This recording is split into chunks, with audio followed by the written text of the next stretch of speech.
Glória a Deus, aleluia! Mais uma aula do estudo em Efésios. Hoje estaremos adentrando o capítulo de número 5. Amém? Amém. Glória a Deus. A palavra de Deus diz assim: sede, portanto, imitadores de Deus, como filhos amados, e andai em amor, como também Cristo nos amou, e se entregou por nós como oferta e sacrifício, a aroma agradável a Deus. Mas a fornicação e toda impureza ou ganância nem sequer sejam mencionadas entre vocês, como convém aos santos. Nem obscenidade, nem palavras insensatas, ou brincadeiras maliciosas, coisas que não convêm, antes, pelo contrário, ações de graça. Aleluia! Porque isto conheceis, sabendo que nem o fornicador, ou impuro, ou ganancioso tem herança no reino de Deus, de Cristo e de Deus. Ninguém vos engane com palavras vazias, pois por causa dessas coisas vem a ira de Deus sobre os filhos da desobediência. Portanto, não sejam participantes com eles, porque outra hora vocês eram trevas, mas agora vocês são luz no Senhor. Andai como filhos da luz. Pois o fruto da luz consiste em toda bondade, justiça e verdade, provando que é agradável ao Senhor. E não participe das obras infrutíferas das trevas, mas pelo contrário, reprovem elas. Pois o que é feito por eles em segredo é vergonhoso até mencionar. Mas todas as coisas, quando são reprovadas, se tornam manifestas pela luz, porque tudo se torna manifesto, é luz. Por isso diz: desperta, ó tu que dorme, levanta dentre os mortos, e Cristo te iluminará. Portanto, veja cuidadosamente como vocês andam, não como tolos, e sim como sábios, remindo o tempo, porque os dias são maus. Por esta razão não sejais insensatos, mas compreendei que é a vontade do Senhor. E não vos embriagueis com vinho, no qual há dissolução, contenda, mas enchei-vos no Espírito, falando uns aos outros com salmos, hinos, cânticos espirituais, cantando e salmodiando com vosso coração no Senhor, dando sempre graças por tudo a nosso Deus e Pai, em nome do nosso Senhor Jesus Cristo. Amém? Glória a Deus. Irmãos, este é o capítulo de número 5 do livro de Efésios. Então nós vamos ler até o versículo 20 e vamos estar aqui adentrando. Glória a Deus. Aleluia. Irmãos, no primeiro versículo do capítulo 5, o apóstolo Paulo, ao qual foi que escreveu essa carta, para os irmãos da cidade de Éfeso, não só para ele, mas para todos nós, ele diz assim, sede imitadores de Deus, como filhos amados. Olha aí, qual é o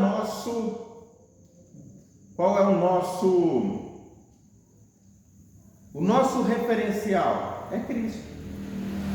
Hoje em dia nós vemos que muitas pessoas têm se espelhado no homem. Nós vemos que tem denominações que membros imitam até o líder.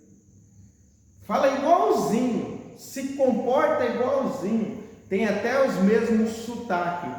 Eu vi certa vez um irmão que ele falava igualzinho o líder da denominação ao qual ele começou. Ele falava até devagarzinho, como ele falava que era o Edir Macedo, né? E imitava o Edir Macedo tudinho. Eu já vi pessoas imitando o irmão Davi Miranda, que já faleceu. Fala do mesmo jeito, você não sabe se é o Davi Miranda que está falando ou se é a pessoa. Você só sabe porque você está vendo a pessoa falando. Isso é errado, a gente imitar os nossos líderes? O que a irmã acha? A irmã acha certo a gente imitar? Não nas atitudes, né? A gente tem que sempre procurar fazer atitudes boas, né? Mas não coisas assim, como imitar até o jeito que a pessoa fala. Então, a Bíblia diz, sede imitadores de Deus como filhos amados, olha aí. Então, nosso referencial tem que ser Cristo. Pedi para a irmã aí abrir 1 Coríntios, capítulo 11, versículo de número 1, versículo 1, e poder estar lendo, amém? Quem achar primeiro pode ler. Amém, glória a Deus. 11 o quê? 11, 1, 1 Coríntios, capítulo 11, versículo 1. Sede meus imitadores, como também eu sou de Cristo. Olha aí, o que o apóstolo Paulo diz? Imite a mim como eu imito a Cristo. Como eu imito a Cristo. Olha aí. Então, o que nós devemos entender? Muitas das vezes não é errado imitar o nosso, porque esse imitar não vem assim de um teatro, mas vem assim de uma convivência e reconhecer Cristo na vida daquela pessoa. Quando nós imitamos até o jeito da pessoa falar, então nós já nos perdemos. Quando nós imitamos ali o jeito, os trejeitos, quer dizer, nós não estamos imitando a pessoa que imita Cristo, nós estamos o quê? Idolatrando aquela pessoa. Tá? Quando, antes de ministrar a palavra de Deus, eu tinha muito sonho de ministrar a palavra de Deus, eu achava muito lindo o Marcos Feliciano, o jeito que o Marcos Feliciano ministrava. E eu falei, um dia eu quero ministrar igual o Marcos Feliciano. E o Espírito Santo falou assim para mim assim, você não vai ser imitador de ninguém. Você vai ter o seu jeito próprio, o seu estilo próprio. Mas eu gostaria de ter imitado até os versos que ele fala, o jeito que ele fala. Mas a gente vai entendendo. E hoje a gente vê que o Marcos Feliciano, não vou dizer que ele declinou, caiu, né? Mas como que ele envolveu com a política, muito daquilo que ele era, ele deixou de ser, né? Daquilo que ele pregava, ele muda, daquilo que ele falava, entendeu? Muitas das vezes por causa da religiosidade das denominações que ele frequentava. Mas a palavra diz assim, sede, pois, imitadores de Deus. Então, às vezes nós vemos pessoas como nossos pastores, os nossos líderes, uma irmã, um irmão, e vemos Deus na vida daquela pessoa. Então, o que nós temos que imitar? O amor, a compreensão, porque por mais que a gente admire uma pessoa do Evangelho, mas se a gente vê ele fazendo coisa errada, a gente não vai ter que imitar a mesma coisa, né? Não é verdade? Amém? Então, quando Paulo diz, sede meus imitadores como eu sou de Cristo, e aqui no versículo 1 ele já diz, sede, portanto, imitadores de Deus como filhos amados, amém? Glória a Deus, aleluia, que bênção de Deus, né? Olha aí, ó. E andai em amor, como também Cristo nos amou e se entregou por nós como oferta e sacrifício, aroma agradável a Deus. Irmãos, olha só a parte aqui que Deus nos destaca, ó. Quem que matou Jesus Cristo? Quem foi? Quem que matou? Foi os romanos ou os judeus? Os judeus. E os romanos? Também, mas os judeus. Porque Pilatos lavou a mão. Veja só, olha o que Jesus diz, que se entregou por nós como oferta e sacrifício. Jesus se entregou. Aqueles homens foram um meio a qual o inimigo usou para parar o ministério. Mas Jesus em nenhum momento fugiu ou correu dali do sacrifício. Ele foi até o último momento. Mas o que nós devemos entender? Entre os romanos e os judeus, não foram eles que mataram Cristo, foram eu e você. Foram os nossos pecados que levaram ele para a cruz. Às vezes nós queremos tão somente terceirizar o responsável, mas na verdade é o meu e o seu pecado. Quem matou Cristo? Eu e você. Eu? Não, pode dizer só eu. Entendeu? Quem matou Cristo? Eu. Ele morreu por minha causa. Por causa dos meus pecados, por causa do meu pecado, da minha desobediência. Quando Adão pecou, a morte entrou. E ali Adão já decretou que Cristo teria que vir e se entregar por nós. Então, o que acontece? Deus coloca Adão no paraíso, na terra, e diz, não desobedeça. Se você desobedecer, eu já tenho o quê? Um plano de resgate. É como aqui, vamos supor, tem esse salão aqui. O que a gente tem que colocar aqui na parede? Um extintor. Tem incêndio agora? Não. Mas e se tiver? Já tem um extintor. Estou dando um exemplo para melhor os irmãos entenderem. Isso não é um extintor, né? Lógico, mas é um exemplo. A gente tem que usar as coisas que nós temos para poder explicar. Tanto que lá em Apocalipse, João diz assim, e eu vi o trono que era semelhante ao âmbar, semelhante ao jaspe. Não é o jaspe, mas é semelhante. Então ele vai usar as coisas que ele conhece para tentar comparar, para poder melhor ter o entendimento. Está entendendo? Tá? Imagina uma coisa que você nunca viu. Não tem como. Então, o que João viu, não tem aqui. Mas para ele não passar muito em branco, ele fala, ó, é parecido com isso, é parecido com aquilo, é parecido com outra coisa. Mas não é isso. Eu vi a cidade de Jerusalém, que descia do alto. E ela descia, ela era como as suas praças, entendeu? Ele está dando um exemplo para a gente poder entender. Mas não é exatamente o que nós imaginamos. Lá em 1 Coríntios, Paulo diz que ele foi levado ao terceiro céu e ele viu coisas inefáveis que não é lícito dizer. Por quê? Porque ele não sabe explicar.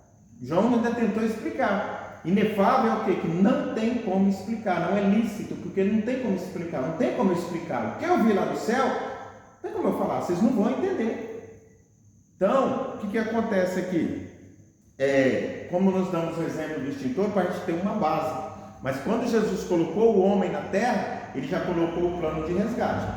Vocês vão ficar aqui, não pequem. Mas se você pecar, é por isso que lá em Apocalipse vai dizer assim: eu vi o Cordeiro de Deus que foi morto desde a fundação do mundo. Desde a fundação do mundo. Então, Jesus não morreu quando fundou o mundo, mas ele já estava no plano de resgate. Ele veio 2000 e poucos anos depois, 4.000 anos, parece, até de Adão até Cristo 2000, de Cristo até nós mais 2000, cerca de 4.000, de Adão a Abraão 2000, de Abraão a Cristo mais 2000, e até hoje vai completar os 6.000 anos, alguma coisinha, nós vamos entrar no 7.000 anos, tá? Então, o que acontece? Então, nós temos que entender que Cristo, ele se entregou por nós. Então, o Cordeiro que foi morto desde a fundação do mundo. Veja só, imagine que a irmã tem aí a irmã tem um carro. E lá na sua casa você entra em oração na madrugada e Deus diz assim, pega esse carro aqui e oferta lá na igreja. Você vai entregar esse carro na igreja. Aí você é obediente a Deus. Você diz assim, Senhor, mas vai ter culto só sexta. E você fica ansioso, querendo entregar o carro. Mas só tem culto sexta. O que você faz? Você pega o telefone, liga para o pastor diz assim, pastor, Deus me colocou comigo e eu estou muito contente, eu vou doar o meu carro para a igreja. A partir daquele momento você já não entregou? Já. No coração já morreu, já não é mais seu. Mas você já entregou aqui? Quando for o dia, amanhecer outro dia, o dia do culto, você vai vir e vai deixar. Mas qual foi o dia que você deu ele, que ele não deixou de ser seu? Lá, naquele dia quando Deus falou para você. Está entendendo? Então, quando diz Cordeiro que foi morto desde a fundação do mundo, é isso que quer dizer. É isso que quer dizer. E Cristo, Cristo, ele se entregou. Ele diz, ninguém tira a minha vida, eu dou a minha vida. Eu não sou como um mercenário. O mercenário, o que é um mercenário? O que a irmã entende como um mercenário? Assassino. O que mais? Que mata por dinheiro? Uma pessoa que trabalha exclusivamente pelo dinheiro. Ele não se importa com o trabalho dele, ele não quer saber o que ele está fazendo. Pagou, ele vai lá e faz. Isso é um mercenário. Eu não quero saber. Eu não sou responsável por nada aqui, eu não me preocupo com nada. Eu quero saber do meu. Então o mercenário, ele vai para quem paga. Cristo não é um mercenário. Lá em João 10 ele diz que o mercenário, ele vê o lobo vindo e ele foge. Mas Cristo não, Cristo entra na frente e defende a ovelha. Tá? Então Cristo se entregou por nós. Cristo deu a sua vida por mim e por você. Ninguém tirou a vida dele. Aqueles homens tiraram, mas foi um instrumento do diabo para poder parar o ministério de Jesus. Tanto que não conseguiu parar. Amém? Então, a palavra de Deus diz no versículo 2, se entregou por nós como oferta, como um sacrifício. Quando os irmãos dizimam, oferta, o que você entrega no altar? Um sacrifício. Um sacrifício. Um sacrifício de sangue e suor. E suor. Você não usa suor, você não soa para ganhar dinheiro, você não derrama seu sangue. Aí você ganhou aquele dinheiro, você veio e trouxe aqui, colocou. O dinheiro é apenas o quê? Um símbolo. Mas na verdade você está entregando no altar o seu sangue e o seu suor, o seu sacrifício. É o que sobe para Cristo, como sacrifício e oferta agradável a Deus. Deus recebe dinheiro? Sobe dinheiro para o céu? Não sobe. Tem um carro que passa aqui forte e leva dinheiro para o céu? Não tem. O dinheiro é usado aqui na obra de Deus. Mas espiritualmente, o que é reconhecido? O sacrifício que você entregou para Deus. Amém? Glória a Deus. Olha só, o versículo 3, o 4, o 5, o 6, o 7 diz assim: por que a união desses? Porque eles estão interligados um com o outro. Vou estar lendo para os irmãos entender. Olha o 3. Mas fornicação e toda impureza ou ganância nem sequer sejam mencionadas entre vocês, como convém aos santos. Nem obscenidade, nem palavras insensatas ou brincadeiras maliciosas, coisas que não convêm, antes pelo contrário, ações de graça.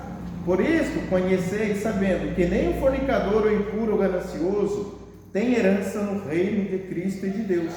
Ninguém vos engane com palavras vãs, pois por causa dessas coisas vem a ira de Deus sobre os filhos da desobediência. Portanto, não seja participante com eles.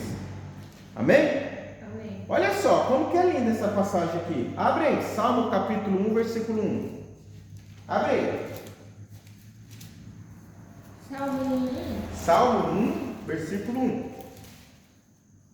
Bem-aventurado o varão que não anda segundo o conselho dos ímpios, Nem se detém no caminho dos pecadores, nem se assenta na roda dos encarnecedores. Olha aí, o que Paulo está dizendo aqui? Está vendo a interligação entre essa parte e o Salmo? Mas a fornicação e toda impureza, ganância, nem sequer seja mencionada. Nem pode ser mencionada. Olha aí, o que é mencionado? Falado, tocado. Olha aí, nem obscenidade. Por isso, conhecendo, sabendo que nem o fornicador impuro. Ninguém vos engane com palavra vã. Por causa dessas coisas vem a ira de Deus sobre os filhos desobedientes. Começou com zombaria, começou com escarnecer, com palavras, palavras que não convêm, sai do meio. Você não pode impedir que os passarinhos sobrevoem sua cabeça. Você pode impedir? Não. Os passarinhos estão sobrevoando aí. Então, a pombinha passa para lá, o pássaro passa para cá, estão sobrevoando sobre sua cabeça. Mas o que você pode impedir? Que ele pouse na sua cabeça. Você vai permitir que o passarinho pouse na sua cabeça? Ele está dizendo o quê? Que os maus conselhos, as pessoas podem falar o que quiserem, mas você não é obrigado a deixar entrar dentro da sua cabeça. Mas você não pode impedir que eles falem. Então a Bíblia diz lá em Salmo capítulo 1, versículo 1, que é bem-aventurado o homem que não se assenta no roda dos escarnecedores. Tá? Como Paulo disse aqui, portanto, não seja participante com eles. Por isso conheceis sabendo que nem o fornicador, o impuro ou ganancioso tem herança no reino de Cristo e de Deus. Não é verdade? Olha o que vai dizer em Gálatas capítulo 5, versículo 16, 19. Diz assim, meu gostoso, porque as obras da carne são o que? Manifestas. Quais são? O que é a obra da carne?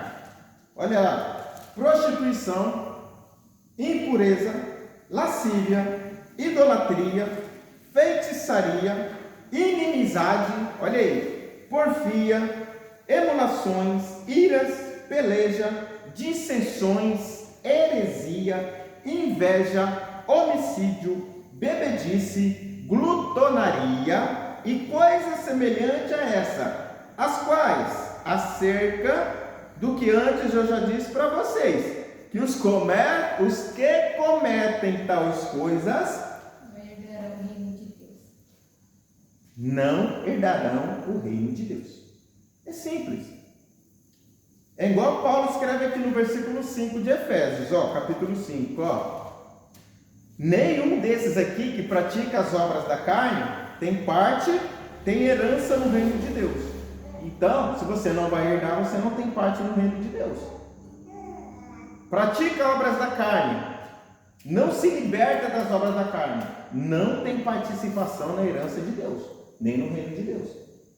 Inveja, vamos dizer as mais simples aqui, que são as mais perigosas, as que mais o crente comete.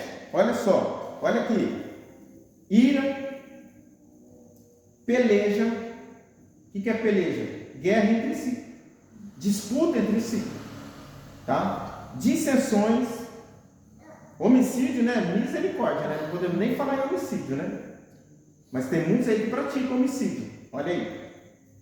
E eles que cometem essas coisas, eles não vão herdar o reino de Deus.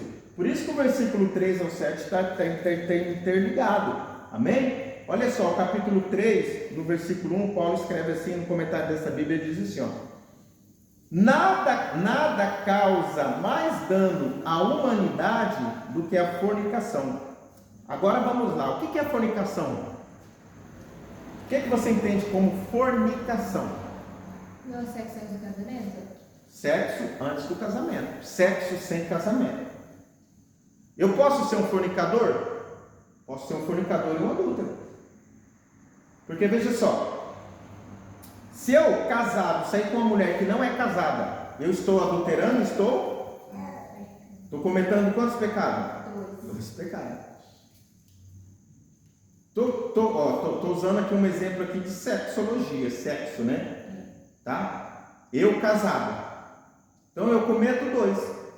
A pessoa que não é casado e ela comete sexo sem ser com seu parceiro, ele adulterou?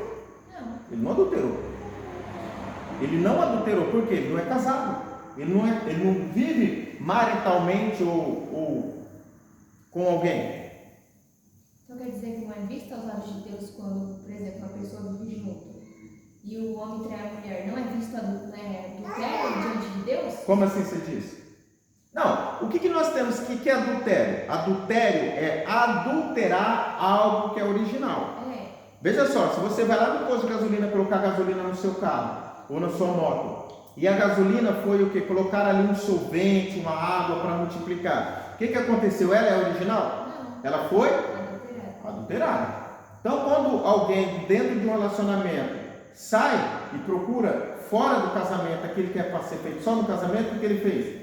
Ele adulterou. O que você estava falando? É considerado adultério só quando o homem é casado com a mulher no papel? Exatamente, quando é casado. Quando não é só amigável? Não, o que é o casamento? A junção de 2 pessoas. A junção de 2 pessoas. Primeiro se casa na onde? No cartório. Não, primeiro se casa, decide se casar e vai para o cartório. Entendeu? Mas se você não tem ainda um registro no cartório e vive amigado, como diz, amasiado, mas não deixa de ser um casamento. Porque não é o papel que vai proibir ou não. Está entendendo? Quando dois homens, 2 mulheres decidem se amar, qual que é a primeira testemunha? Deus. É Deus que reconhece aquele casamento. Sim, a gente precisa casar no cartório, ainda mais por causa da religiosidade, das acusações do inimigo. Mas um casamento não é reconhecido somente por um papel. Tem muito papel, casamento aí de papel, que é uma desgraça. Qual foi o primeiro casamento da história da humanidade? Eva e Adão. Eva e Adão? Não podia falar Adão e Eva? Adão e Eva. Quem fez o casamento? Qual o cartório que ele levou os 2? Olha aí. Não estou dizendo que não tem que casar no cartório. Tem que casar no cartório. Tem que ser reconhecido. Você precisa de um documento. Tanto que eu sou casado documentalmente. E é o que eu prego. Vai casar, vai no cartório. Reconheça a união. Até porque nós não podemos viver, né, irregular diante das coisas. Você quer trabalhar numa empresa e não ser registrado? Mas o patrão vai te pagar? Vai. Mas e se você se machucar? Você não está amparado com nada. Assim é o casamento, que é reconhecido no papel. Você é casado no papel. Seu marido está trabalhando. Se ele machucar, ele tem que entrar no INSS para receber. Se ele não tiver um documento, como vai o INSS vai pagar? Entendeu?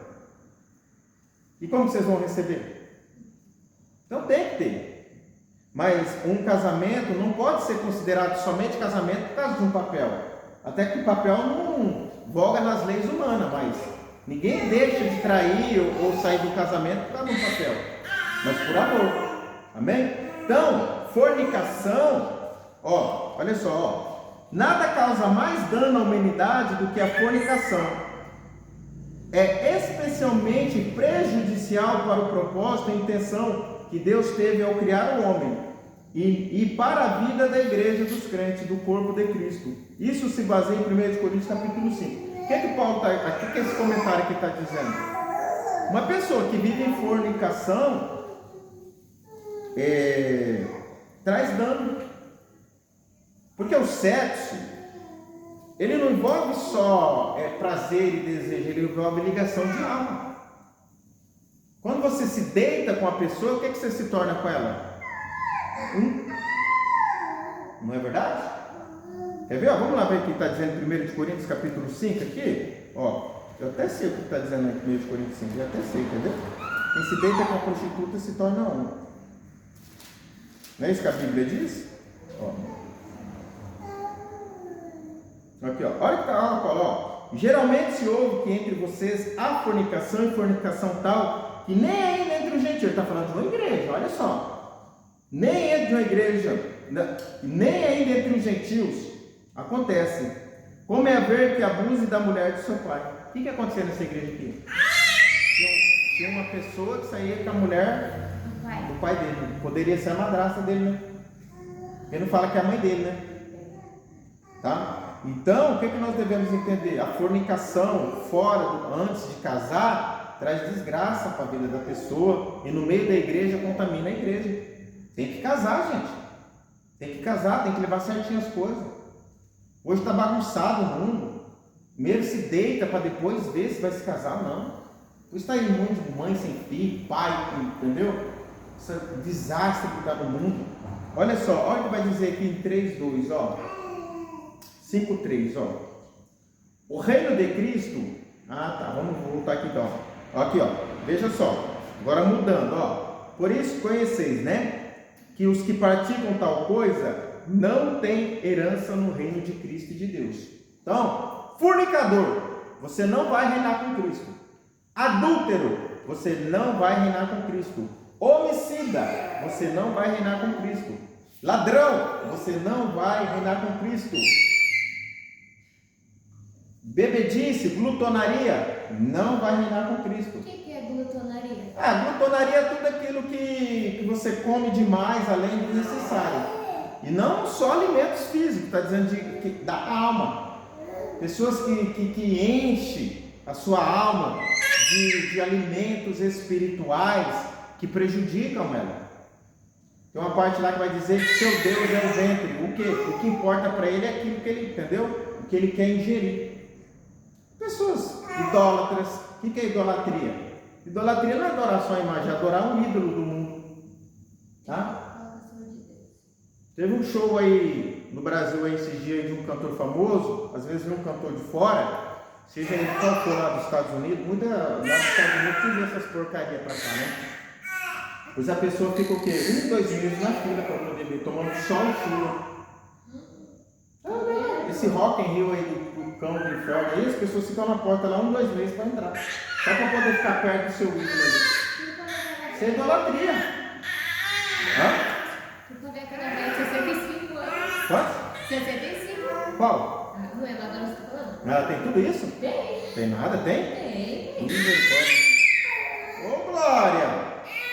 O reino de Deus, o reino de Cristo é o que? É o milênio. E também é o reino de Deus.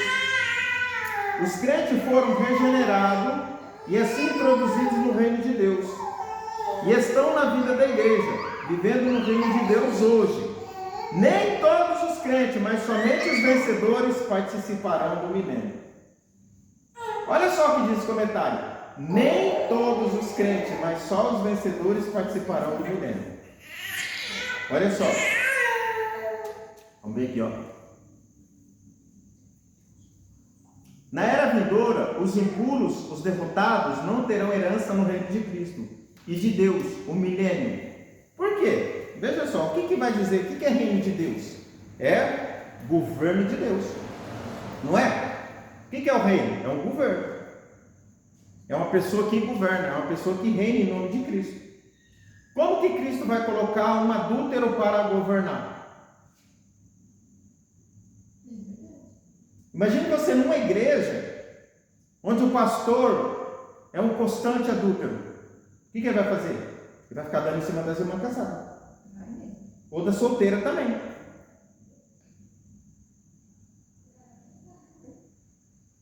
Você está entendendo? Como que Cristo vai colocar um homem desse para governar no milênio? Como que Cristo vai colocar alguém... Você colocaria um homicida para governar? Não. Você colocaria um ladrão para tomar conta da sua finança? Um fornicador? Você colocaria um invejoso para tomar conta da sua casa? Por que Cristo vai colocar tipos de pessoas assim para governar para ele? Não vai. Então, por isso essas pessoas não têm participação. Por isso nós temos que nos abster dessas coisas. Ser crente vencedor. O que é um crente vencedor? É um crente que domina os seus desejos. Porque o desejo vem, mas você tem que vencer sobre ele. Qualquer tipo de desejo. Tanto que vai dizer o quê? A concupiscência da carne, a concupiscência dos olhos e a soberba da vida.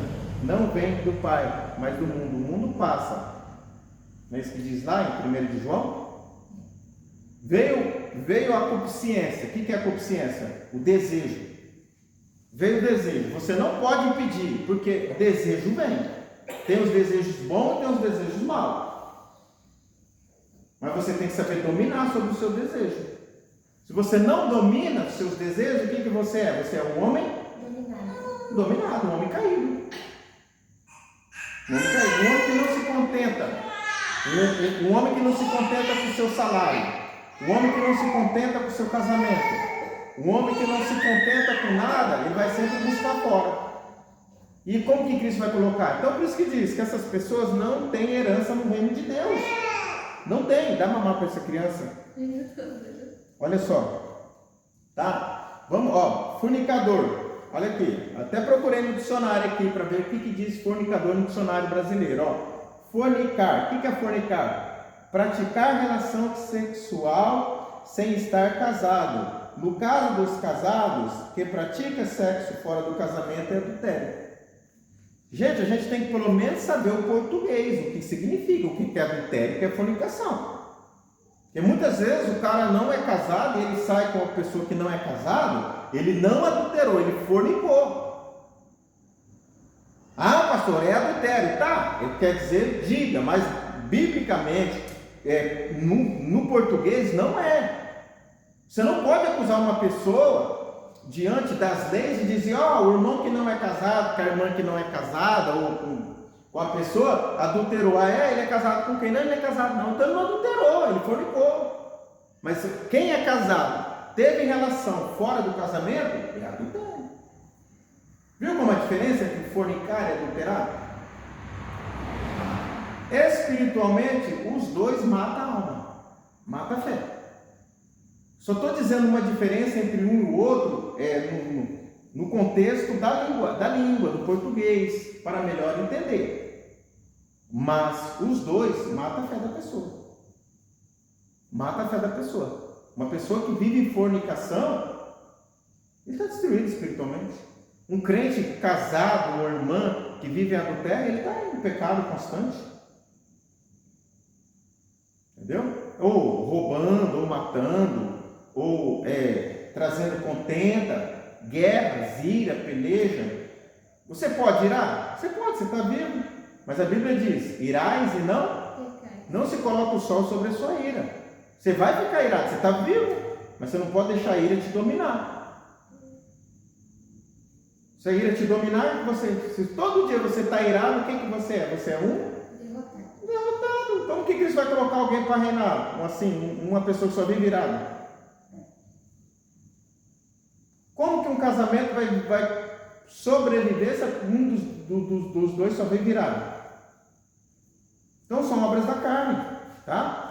Vamos lá para o verso 8 ao 16, que esses versos estão interligados, não tem como dividir eles. Por isso a importância de um estudo bíblico. Não tem como eu pegar aqui um versículo aqui e querer desenvolver só naquele versículo, um por um, porque eles estão interligados. Você viu o que Paulo falou lá no começo do texto? Mas a fornicação, e lá no versículo 7 ele diz assim no 6, Portanto, os que cometem essas coisas não têm parte no reino de Cristo. Portanto, não sejam praticantes como eles. Tá? Olha o versículo de número 8 ao 16, diz assim, ó. Porque outra hora, ó, dando sequência, ó. Porque em outro tempo, vocês eram treva, mas agora vocês são luz. No Senhor, andai como filhos da luz. Pois o fruto da luz consiste em toda bondade, justiça e verdade, provando que é agradável ao Senhor. E não participe das obras infrutíferas da treva, mas pelo contrário, reprovem elas. Pois o que é feito por eles em segredo é vergonhoso até mencionar. Mas toda coisa, quando reprovada, se torna manifesta pela luz. Porque tudo que se torna manifesto pela luz, por isso diz, desperta tu que dormes, levanta-te dentre os mortos e Cristo vai te iluminar. Portanto,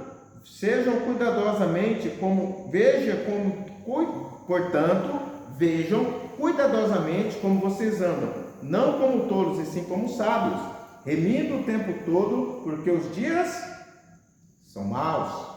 Mal com U, quer dizer perverso, tá? Vamos falar disso aqui, depois nós vamos voltar lá. Mal com U e mal com L. Veja só, a irmã pode dizer assim, eu estou mal, porque eu estou doente. Se você está doente, você diz, eu estou mal, não diz? E quando você diz, eu sou mal, é a mesma coisa? Mal com L e mal com U. Você está mal com L? Tem que se tratar. Agora você está mal com U, porque você é perverso. Olha a diferença, tá vendo? Até isso o crente tem que saber. Porque os dias são maus, os dias são ruins. Não é um dia está doente. Então, mal com U e mal com L. Até isso, muitas das vezes, nós não entendemos, né? Mas a aula ensina. Olha só, olha só, 8.1. Olha o que vai dizer no 8.1. Por outra hora, vocês eram trevas, né? Antes, éramos não apenas tenebrosos, mas também éramos trevas. Agora somos não apenas filhos da luz, mas também somos a própria luz. Você acredita nisso? Você é luz? Porque Jesus diz, vós sois a luz do mundo. Onde que a luz brilha? Nas trevas. Então, onde nós estamos, nós temos que ser o quê? Luz. Nós chegamos. O que tem que se dissipar? A treva vai embora.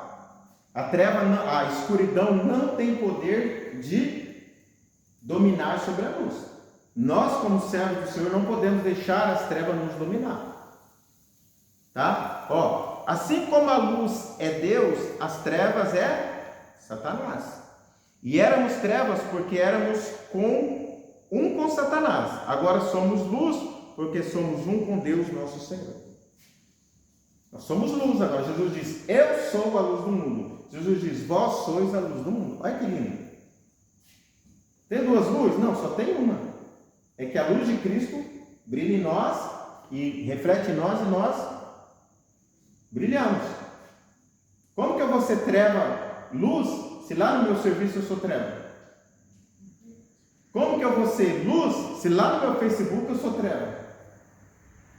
Como que eu vou ser luz, se lá na minha casa eu sou treva? Então nós somos luz. Onde nós chegamos, a treva tem que se dissipar. E nós temos esse poder e essa autoridade de dizer, a luz chegou, treva, vai embora. Em nome de Jesus, amém? Glória a Deus. Olha só, versículo 9. Pois o fruto da luz consiste em toda bondade, justiça e verdade, provando que é agradável ao Senhor. E não participe das obras infrutíferas das trevas, mas pelo contrário, reprovai. Obras infrutíferas. O que é uma obra infrutífera? O que a irmã entende como infrutífero? Que não dá fruto. Que não produz fruto. Só produz obras da carne. Porque obras da carne é fruto. O fruto é o Espírito. Fruto do Espírito. Então, obras infrutíferas é o quê? É aquilo que não produz nada, não produz fruto. Lá em Mateus capítulo 4, ou no 3 antes, acho que é no 3, João diz assim, e a raiz já está e o machado já está mirado para a raiz. A árvore que não produz fruto é cortada e lançada fora. Mas fora não, no fogo. Então, o crente que não produz fruto vai ser cortado e lançado fora. Como o cara vai querer reinar se ele não produz nem fruto? Jesus diz: eu sou a videira verdadeira e o meu pai é o agricultor. Aquele que está em mim produz fruto. Aquele que não produz é cortado e lançado fora. Aquele que produz, o que é feito? É limpo para produzir mais. João capítulo 15, né? Então, você está produzindo fruto, se preocupa não. Você vai ser limpado. O que é limpado? Tirando ainda as impurezas que tem. E se limpar é isso aí. Para que você venha produzir mais fruto ainda. Quer dizer, Deus está contente com você, tanto que Ele está te aperfeiçoando. Agora, não está produzindo fruto, só produz obra da carne, é cortado e lançado no fogo. Tá? Obras infrutíferas da carne. Amém? Olha lá, vamos ver aqui o que o comentarista diz. Ó. As obras infrutíferas das trevas são o quê? Vaidade. Enquanto o fruto da luz é verdade e realidade. Lembra que nós dissemos que é vaidade? Coisas vãs. Oco e vazio. Oco e vazio, né? Vaidade. Oco e vazio. Não tem nada. Oco e vazio. Se você comprar aí um coco para tomar e o coco não tiver água, o que ele tem? Vazio. Ele serve para alguma coisa? Não serve para nada. Não é verdade? Olha só. Vamos continuar aqui.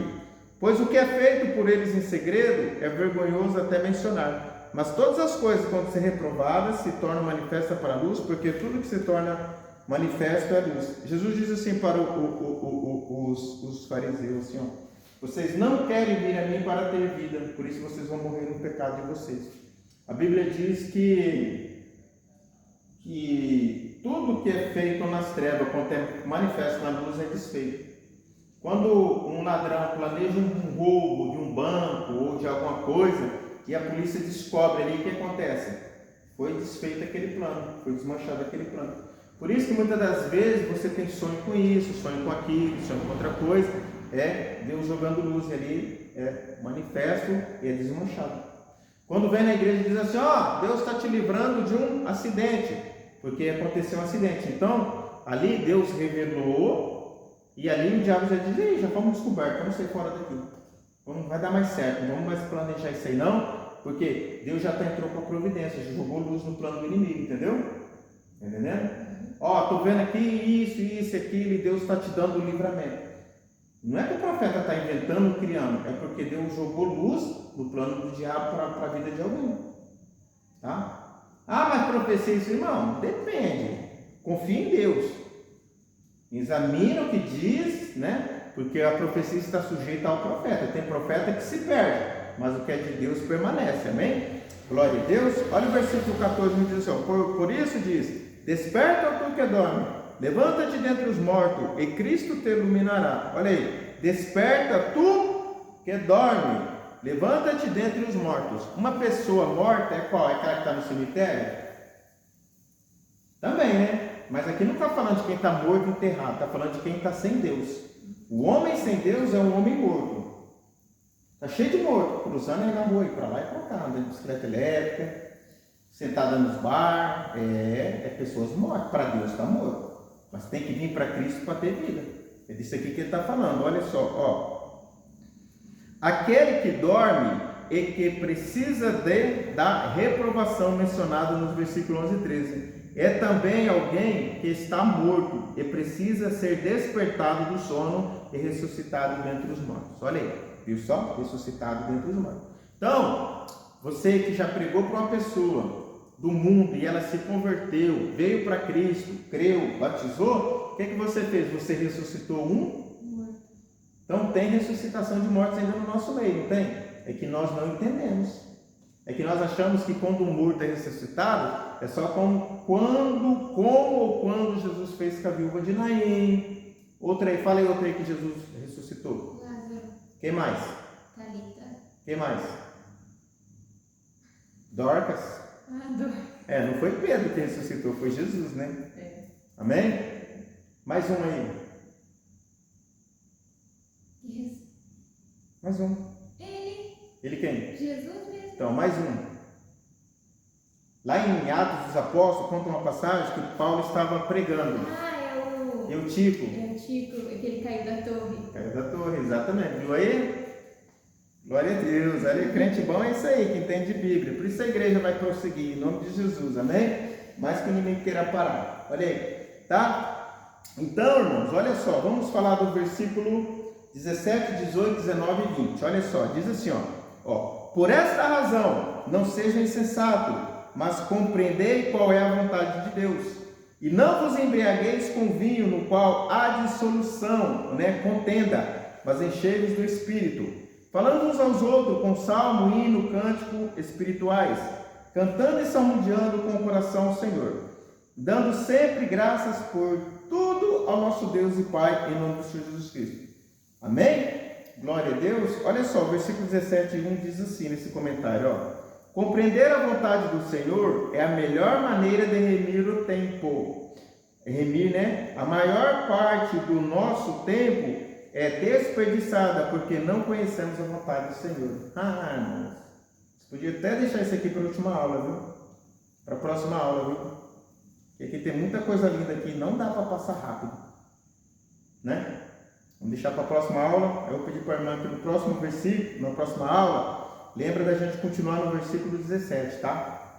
A gente vai começar a trabalhar melhor nisso aqui, porque veja só, olha só o que diz aqui, sabendo qual é a vontade do seu Senhor.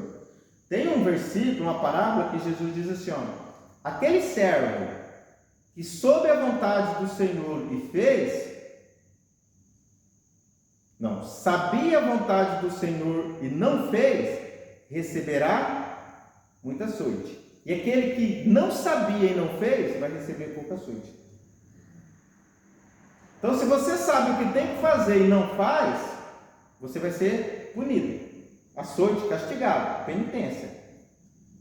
Açoite vai falar de bater, Não estamos dizendo que Cristo vai bater em alguém ou nada, mas vai ter perda. E aquele que não sabia e não fez, ele está perdoado? Não, vai apanhar também. Então, não tem desculpa. Não tem desculpa. Mas até o que não sabia vai apanhar, mas ele vai apanhar por algo que não sabia? Porque tem que buscar, procurar saber, qual é a vontade. Vamos lá de novo, Por esta razão, não seja insensato, mas compreenda qual é a vontade do Senhor. Fica para a próxima então, em nome de Jesus. Vamos pegar firme nisso aí, não vamos passar.